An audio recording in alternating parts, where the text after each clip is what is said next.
Bismillahirrahmanirrahim.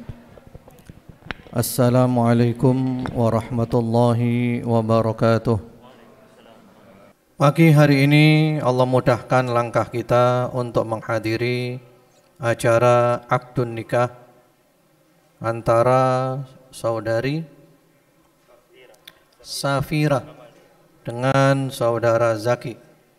Mudah-mudahan kedua mempelai dan kita semuanya Allah berikan keluarga yang sakinah, mawaddah warahmah fid dunya wal akhirah, sehidup sesyurga. Allahumma amin. Kita semua bersepakat bahwa yang kita cari dalam kehidupan ini adalah kebahagiaan. Namun tidak sedikit yang ternyata salah jalan ketika mencari kebahagiaan, sehingga yang didapatkan bukan kebahagiaan tapi justru kesengsaraan.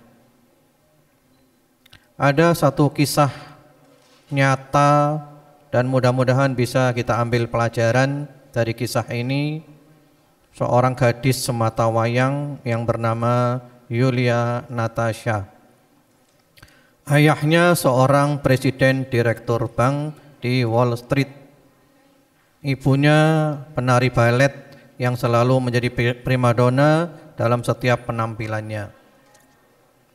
Yulia Natasha memiliki segala-galanya, harta berlimpah, mobil mengkilat, rumah mewah, apapun yang diinginkan dia dapatkan. Menurut kebanyakan kita, Yulia Natasha ini bahagia.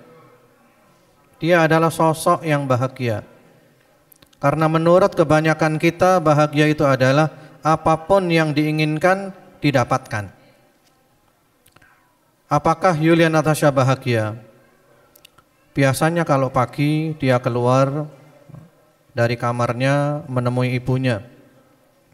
Pagi itu dia tidak keluar dari kamarnya. Ibunya menunggu tidak keluar juga. Ibunya mengetuk pintu kamar tidak dibukakan.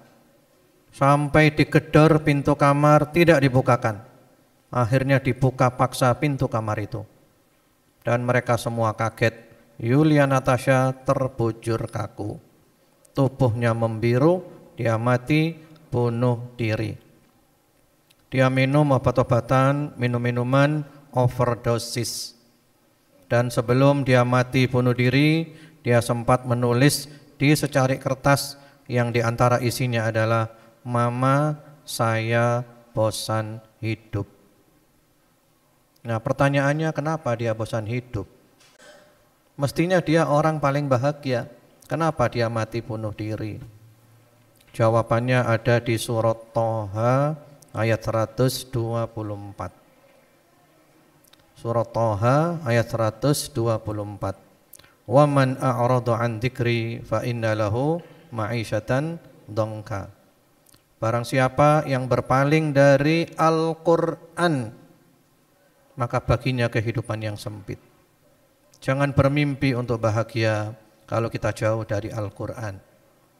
Kalau toh bahagia itu bahagia semu, bahagia di luar saja, bahagia sebentar saja, bahagia sedikit saja, tapi di hati tidak ada bahagia.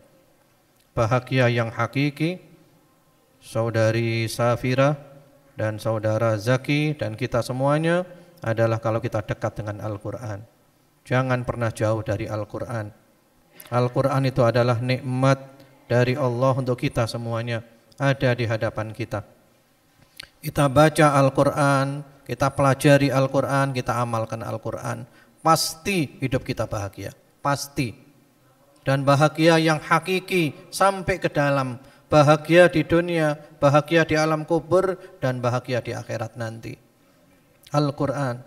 Sahabat Abu Hurairah radhiyallahu ta'ala anhu di dalam riwayat Ad-Darimi dengan sanad yang sahih, beliau mengatakan bahwasanya rumah kalau dibacakan Al-Quran itu rumah terasa luas, terasa lapang itu rumah.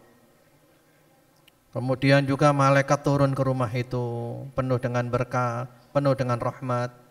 Kemudian setan-setan pergi dari rumah itu, dan rumah itu banyak kebaikannya kalau dibacakan Al-Quran.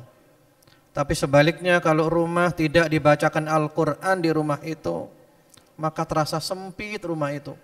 Walaupun rumahnya gede, rasanya sempit, sumpek. Malaikat-malaikat pergi dari rumah itu.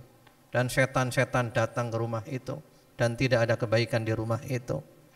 Jadi saudari Safira dan saudara Zaki, usahakan untuk selalu dekat dengan Al-Quran. Kalau orang-orang tua kita dulu, itu mereka biasa menghidupkan antara maghrib dengan isya. Ini untuk kita semuanya. Kita mulai dari sekarang, kebiasaan orang tua kita dulu, kita hidupkan lagi. Maghrib, isya adalah waktu yang paling mahal kumpul keluarga untuk membaca Al-Quran. Kesibukan apapun harus dialihkan. Maghrib, isya di rumah untuk membaca Al-Quran dengan keluarga. Kalau kita nuruti kesibukan kita, kita semua sibuk, gak ada waktu. Tapi harus kita paksa, maghrib, isya di rumah, tadarus keluarga, membaca surat Al-Muluk, kemudian berdoa dengan keluarga. Masya Allah, rumah yang sejuk, rumah yang damai, rumah yang bahagia. Insya Allah keluarga yang sakinah, mawaddah warahmah fid dunya wal akhirah, sehidup sesyurga.